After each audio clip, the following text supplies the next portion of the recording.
আরে সাত সকালবেলা উঠে তুই সান্তা নিয়ে পড়েছিস, সান্তা কাটাকাটি করছিস, এটা কি হচ্ছে? এটা কি?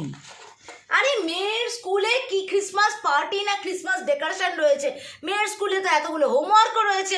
মেয়ে স্যান্টাটা এঁকে দিল, আমি কালার করে তুলো টুলো লাগিয়ে কাটাকাটি করছি। এই দেখ, এই ক্রিসমাস ট্রিটা মা মেয়ে মিলে কালকে আমি করেছি, আমি আর মেয়ে মিলে করেছি। বাহ, কেমন হয়েছে রে? দারুণ তুই তো লাগছে। নিজের কাজ নিয়ে ব্যস্ত, সংসারের কোনো দিকে তো তোর মন নেই, তুই তো ওরকমই প্রশ্ন করবি না আর কি। তা এখন এই কাটাকাটি করতে ব্যস্ত, তা এখন তোর মেয়ের স্কুলে টিফিন টিফিন কিছু হবে না? কেন হবে না? চল, তুই তো সারাদিন রয়েছিস আমার পিছনে লেগে। যে রাধে সে কি চুল বাঁধে না? এই দেখে দেখে দৌড়চ্ছিস কেন? দৌড়াবো না, আজকে দক্ষি কাজে দেখ, ভোরবেলায় 5টায় ঘুম থেকে উঠে একটু আলু ভুনা বানিয়ে নিয়েছি আর গোলা রুটি পরাঠা বানাবো আজকে, আর একটু ফ্রুটস দিয়ে দেবো। নীলিমা জয়শ্রী ভট্টাচার্য বলেছে তা আমার ভিডিওতে তাদের নাম নিতে। তোমাদের জন্য অনেক ভালোবাসা পাঠালাম, আর আমার হ্যান্ডিক্রাফটগুলো কেমন হচ্ছে কমেন্ট করে জানিও কিন্তু।